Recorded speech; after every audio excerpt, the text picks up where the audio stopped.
Article 371J ಆಗ್ತಕ್ಕಂಥ ಒಂದು ರೂವಾರಿ ಆಗಿರುವಂಥ ಸನ್ಮಾನ್ಯ ಮಲ್ಲಿಕಾರ್ಜುನ್ ಖರ್ಗೆ ಸಾಹೇಬರಿಗೆ, ದಿವಂಗತ ಧರಮ್ ಸಿಂಗ್ ಸಾಹೇಬರಿಗೆ, ಹಲವಾರು ಹೋರಾಟಗಾರರಿಗೆ ಇಂಥ ಒಂದು ಸಂದರ್ಭದಲ್ಲಿ ನಡೆಸೋದು ಅತಿ ಸೂಕ್ತ. ಅವರ ಒಂದು ಮಾರ್ಗದರ್ಶನದಲ್ಲಿ ಹೆಚ್ಚಿನ ಒಂದು ಆದ್ಯತೆ ಈ ಒಂದು ಭಾಗದಲ್ಲಿ ಅಭಿವೃದ್ಧಿ ಆಗಬೇಕಂದ್ರೆ ಶಿಕ್ಷಣಕ್ಕೆ ಒಂದು ಹೆಚ್ಚಿನ ಒಂದು ಆದ್ಯತೆ ಕೊಡಬೇಕು ಅಂತ ಯಾವಾಗಲೂ ಕೂಡ ನಾವು ಮಾಡ್ತಾ ಇದ್ದೀವಿ. ಡಾಕ್ಟರ್ ನಂಜುಂಡಪ್ಪ ವರದಿಯವರ ಪ್ರಕಾರ, ಯಾಕಂದರೆ ಈಗ ಡಾಕ್ಟರ್ ನಂಜುಂಡಪ್ಪ ವರದಿ ಕೊಟ್ಟು ಸುಮಾರು 23 ವರ್ಷ ಆಗಿದೆ, 2002 ನಂತರ. ಅದಕ್ಕಾಗಿ ಮೊನ್ನೆ ತಾನೇ ನಮ್ಮ ಮಾನ್ಯ ಮುಖ್ಯಮಂತ್ರಿಯವರು ಪ್ರೊಫೆಸರ್ ಎಂ ಗೋವಿಂದರಾವ್ ಅವರ ಒಂದು ನೇತೃತ್ವದಲ್ಲಿ ಒಂದು ಸಮಿತಿಯನ್ನು ರಚನೆ ಮಾಡಿ ಏನೇನು ಅವಶ್ಯಕತೆ ಇರ್ತದೆ, ಏನೇನು ರೆಕಮೆಂಡೇಷನ್ಸ್ ನಮ್ಗೆ ಆಗ್ತದೆ ಅಂತ ಅವ್ರು ಮಾಡಿದ್ದಾರೆ. ನಂಗೆ ತಿಳಿದಿರುವಂಥ ಮೊನ್ನೆ ತಾನೇ ಅವರು ಇಲ್ಲಿ ಬಂದಾಗ ಅಕ್ಟೋಬರ್ ಎಂಡ್ ಇಲ್ಲ ಅಂದರೆ ನವೆಂಬರ್ ಫಸ್ಟ್ ವೀಕಲ್ಲಿ ತಮ್ಮ ವರದಿಯನ್ನು ಮಾನ್ಯ ಮುಖ್ಯಮಂತ್ರಿಯವರಿಗೆ ನೀಡ್ತಾರಂತ ಅವರು ನಮ್ಮೆಲ್ಲರೂ ಕೂಡ ಹೇಳಿದ್ದು ತಮ್ಮೆಲ್ಲರೂ ಕೂಡ ಗೊತ್ತಿದೆ.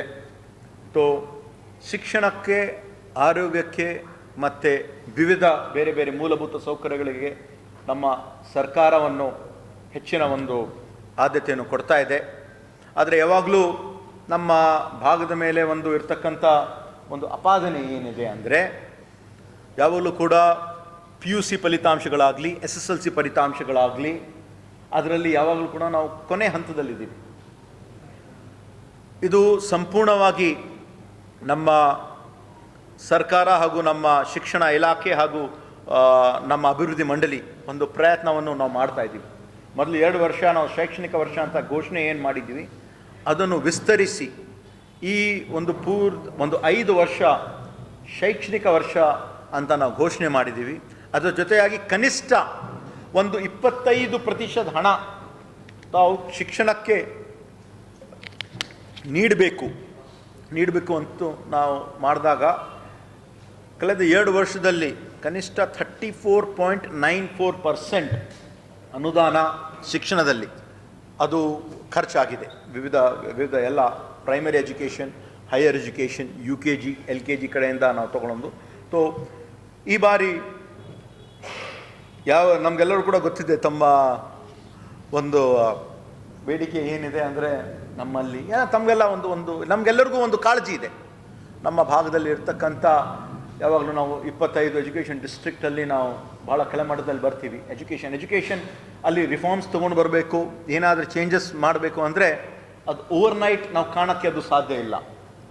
ಓವರ್ನೈಟ್ ಮಾಡಬೇಕಂತ ನಂಗೆ ಅರ್ಥ ಆಗ್ತದೆ. ಯಾಕಂದರೆ ನಮ್ಮದು ಯಾವೊಂದು ರೀತಿಯಿಂದ ನಾವು ಅಕ್ಷರಾವಿಷ್ಕಾರ ಮಾಡ್ತಾ ಇದ್ದೀವಿ, ಏನು ಕೆಲಸ ಮಾಡ್ತಾ ಇದ್ದೀವಿ ಎಲ್ಲ ರಿಸಲ್ಟ್ಸ್ ಮೇಲೆ ನೋಡ್ತೀರಿ. ಆದರೆ ನಾವೊಂದು ಆಸರ್ ರಿಪೋರ್ಟ್ಸ್ ನೋಡಿ ಬೇರೆ ಬೇರೆ ಕಡೆಯಿಂದನೂ ಕೂಡ ನಾವು ನೋಡಿದ್ರೂ ಕೂಡ ಅದು ಎಜುಕೇಷನ್ ನಾವು ಪ್ರಾರಂಭ ಮಾಡಬೇಕಂದ್ರೆ UKG, LKGಯಿಂದ 12th ತನಕ ಅದು ಹೋಗ್ತದೆ.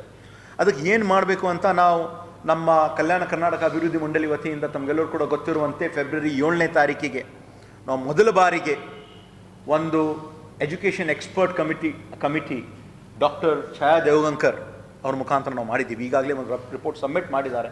ಸೆಕೆಂಡ್ ಇಂಟ್ರಿಮ್ ರಿಪೋರ್ಟು ಕೂಡ ತಯಾರಾಗಿದೆ. ನಾವೇ ಸ್ವಲ್ಪ ಒತ್ತಡ ಹಾಕ್ತಿದ್ದೀವಿ ಫೈನಲ್ ರಿಪೋರ್ಟ್ ಮಾಡೋಕ್ಕಿಂತ ಮೊದಲು. ಯಾಕಂದರೆ ಸ್ವಲ್ಪ ಫೈನಲ್ ರಿಪೋರ್ಟ್ ಆದ ನಂತರ ಸ್ವಲ್ಪ ನಮಗೆ ತಡವಾಗ್ಬೋದು. ಇಂಟ್ರಿಮ್ ರಿಪೋರ್ಟ್ ಆದ್ರೂ ತಾವು ನಮಗೆ ನೀಡಿದರೆ, ಮಾನ್ಯ ಮುಖ್ಯಮಂತ್ರಿ ಅವ್ರು ನೀಡಿದರೆ, ನಾವು ಎಜುಕೇಷನ್ SSLC ಫಲಿತಾಂಶ ಇಂಪ್ರೂವ್ ಮಾಡೋಕ್ಕೆ ಏನೆಲ್ಲ ಮಾಡಬೇಕು. ಯಾಕಂದರೆ ನಮ್ಮ ಹತ್ರ ಇರ್ತಕ್ಕಂಥ ಸುಮಾರು ಒಂದು 7 ತಿಂಗಳು ಸಮಯ ಅವಕಾಶ ಇದೆ. ಅದಕ್ಕಾಗಿ ಈ ಬಾರಿಯೂ ಕೂಡ ನಮ್ಮ ಬೋರ್ಡ್ ಮೀಟಿಂಗಲ್ಲಿ ನಡೆದಿರುವಂಥ ಇದರಲ್ಲಿ ಕನಿಷ್ಠ ಒಂದು 10 ಕೋಟಿ 10-10.5 ಕೋಟಿ ಅನುದಾನ ಈ ಒಂದು SSLC ಫಲಿತಾಂಶ ಎಲ್ಲ ಕ್ಷೇತ್ರದಲ್ಲಿ, ಯಾಕಂದರೆ ಸರ್ವಾಂಗೀಣ ಅಭಿವೃದ್ಧಿ ಒಂದೇ ಕ್ಷೇತ್ರ ಒಂದೇ ತಾಲೂಕು ಅಂತಲ್ಲ, ಎಲ್ಲ ಜಿಲ್ಲಾ ಮಟ್ಟದಲ್ಲಿ ನಮ್ಮಲ್ಲಿರ್ತಕ್ಕಂಥ 41 ಮತಕ್ಷೇತ್ರದಲ್ಲಿ ಸುಮಾರು ಯಾವೊಂದು ರೀತಿಯಿಂದ ಮಾಡಬೇಕು ಅಂತ ಒಂದು ಪ್ರಾಮಾಣಿಕವಾದ ಒಂದು ಪ್ರಯತ್ನವನ್ನು ಕೂಡ ನಮ್ಮ ಬೋರ್ಡ್ ವತಿಯಿಂದ ನಾವು ಮಾಡ್ತಾ ಇದ್ದೀವಿ. ಅದಲ್ಲದೆ ಸುಮಾರು 7.5 ಕೋಟಿ ವೆಚ್ಚದಲ್ಲಿ 8th, 9th, 10th ಸ್ಟ್ಯಾಂಡರ್ಡ್ಗೆ ಒಂದು ಕಲಿಕಾ ಆಶ್ರಯ ಪುಸ್ತಕಗಳನ್ನು ಕೂಡ ನಾವು ನೀಡ್ತಾ ಇದ್ದೀವಿ. ಕಲ್ಯಾಣ ಕರ್ನಾಟಕದಲ್ಲಿ ಎಲ್ಲವನ್ನು ಸೇರಿಸಿದರೆ ಸುಮಾರು 4548 ಪ್ರಾಥಮಿಕ ಶಾಲೆಗಳು, 7953 ಹಿರಿಯ ಪ್ರಾಥಮಿಕ ಶಾಲೆಗಳು, 3625 ಹೈಸ್ಕೂಲ್ಗಳು, ಒಟ್ಟು 16125 ಶಾಲೆಗಳು ಇವೆ. ಇದ್ರ ಜೊತೆಯಾಗಿ UKG LKG ಕೂಡ ನಾವು ಪ್ರಾರಂಭ ಮಾಡಿ ಸುಮಾರು 42,000 ಮಕ್ಕಳೇ ಒಂದು ಪ್ರವೇಶವನ್ನು ತೊಗೊಂಡಿದ್ದಾರೆ. ಜನರಿಗೆ ಅನುಕೂಲ ಆಗಬೇಕಂದ್ರೆ ಒಂದು ಡಿಮ್ಯಾಂಡ್, ನಮ್ಮ ನಿರೀಕ್ಷೆ ಏನಿತ್ತು ಒಂದು 20-25 ಜನ ಬರ್ಬೋದು ಅಂತ, ಆದರೆ ಕೇವಲ ಒಂದೇವರೆ ತಿಂಗಳಲ್ಲಿ ಸುಮಾರು ಒಂದು 42,000 ಜನ ಆವಾಗ ಪ್ರವೇಶವನ್ನು ಪಟ್ಟಿದ್ದಾರೆ. ಆದರೆ ಇದು ಒಂದು ಸಮಸ್ಯೆ ಏನಿದೆ ಅಂದರೆ ಭಾಳಷ್ಟು ಒಂದು ಸಮಾಲೋಚನೆ ನಮ್ಮ ಎಕ್ಸ್ಪರ್ಟ್ ಕಮಿಟಿಯ ಜೊತೆ ತಜ್ಞರ ಜೊತೆ ಎಲ್ಲ ಮಾಡಿದಾಗ one of the recommendations, one of the issues ಏನಿದೆ ಅಂದರೆ ನಮ್ಮ ಮಕ್ಕಳು ಭಾಳಷ್ಟು ಜನ ಡ್ರಾಪ್ಔಟ್ ಆಗ್ತಾರೆ. ಯಾಕಂದರೆ ಅಂಗನವಾಡಿಯಿಂದ ಪ್ರಾಥಮಿಕ ಶಾಲೆಗಳಿಗೆ ಹೋಗಬೇಕಂದ್ರೆ ಅಲ್ಲಿ ಸ್ವಲ್ಪ ಸಮಸ್ಯೆ, ಯಾಕಂದರೆ ಕಡು ಬಡವರಿದ್ದಾರೆ ನಮ್ಮ ಭಾಗದಲ್ಲಿ, ಜನ ಆಗಬೇಕಂದ್ರೆ ಡ್ರಾಪ್ಔಟ್ ಆಗ್ತಾರೆ. ಮತ್ತು ಪ್ರಾಥಮಿಕ ಶಾಲೆಗಳಿಂದ ಹಿರಿಯ ಪ್ರಾಥಮಿಕ ಶಾಲೆಗಳಿಗೆ ಅಲ್ಲೂ ಕೂಡ ಮತ್ತೆ ಹೋಗುವಾಗ ಅಲ್ಲೂ ಕೂಡ ಡ್ರಾಪ್ಔಟ್ ಆಗ್ತಾರೆ. ನಂತರ 10th ಸ್ಟ್ಯಾಂಡರ್ಡ್ ಮುಗಿಸ್ ನಂತರ PUC ಸೆಕೆಂಡ್ PU ಅಲ್ಲಿ ಹೋಗ್ಬೇಕಂದ್ರೂ ಕೂಡ ಅಲ್ಲೂ ಕೂಡ ಡ್ರಾಪ್ಔಟ್ ಆಗ್ತಾರೆ. ಅದೆಲ್ಲ ಏನು ಮಾಡಬಹುದು, ಹೆಂಗೂ ಏನಾದರೂ ಒಂದು ಸಮಸ್ಯೆ ಮಾಡ್ಬೋದು ಅಂತ ಇದ್ದರೆ,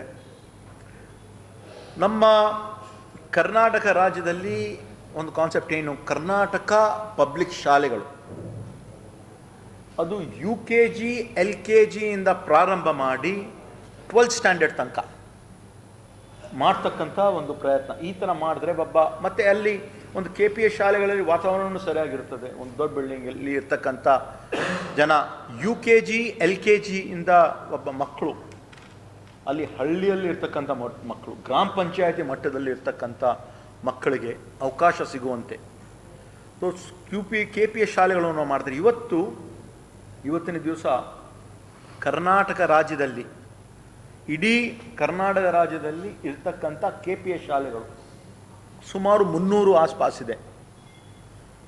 ಅದು 300ರಲ್ಲಿ ಕಲ್ಯಾಣ ಕರ್ನಾಟಕದಲ್ಲಿ ಸುಮಾರು 60, ನಮ್ಮ ಈ ಒಂದು ಡಿವಿಷನಲ್ಲಿ, ಮೈಸೂರು ವಿಭಾಗದಲ್ಲಿ ಸುಮಾರು 70, ಬೆಳಗಾವಿ ಡಿವಿಷನಲ್ಲಿ ಸುಮಾರು 79, ಬ್ಯಾಂಗ್ಳೂರು ಡಿವಿಷನಲ್ಲಿ ಸುಮಾರು 98.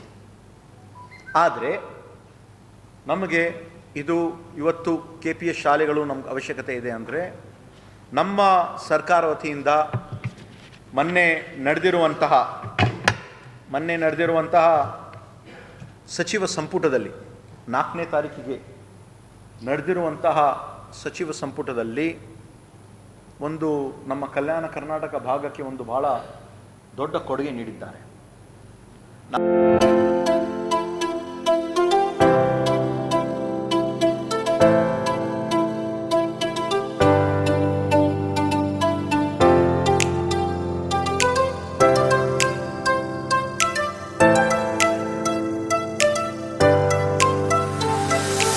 ಕಲಬುರಗಿ ಜನರಿಗಾಗಿ ಮಹಾದೇವ್ ಮಾರ್ಬಲ್ಸ್ ಮತ್ತು ಗ್ರಾನೈಟ್ಸ್.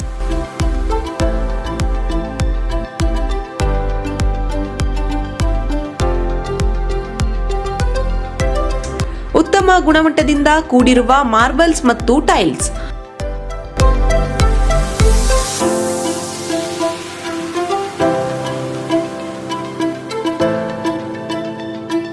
ಸುಮಾರು ವರ್ಷಗಳಿಂದ ವಿವಿಧ ಕಡೆ ಅತ್ಯುನ್ನತ ಗುಣಮಟ್ಟದ ಟೈಲ್ಸ್, ಮಾರ್ಬಲ್ಸ್ ಮಾರಾಟ.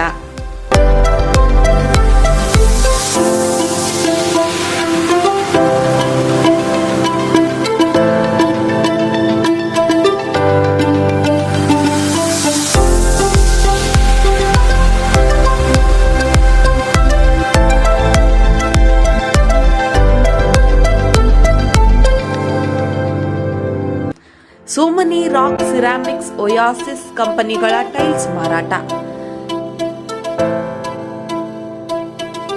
ಇಲ್ಲಿ ಹೊಸ ಮನೆಗಳ ಕಟ್ಟಡಕ್ಕೆ ಬೇಕಾಗಿರುವ ಎಲ್ಲಾ ರೀತಿಯ ಮಾರ್ಬಲ್ಸ್ ಮತ್ತು ಗ್ರಾನೈಟ್ಸ್ಗಳು ಸಿಗುತ್ತವೆ, ಅದು ಗ್ರಾಹಕರಿಗೆ ಕೈಗೆಟಕುವ ಬೆಲೆಯಲ್ಲಿ.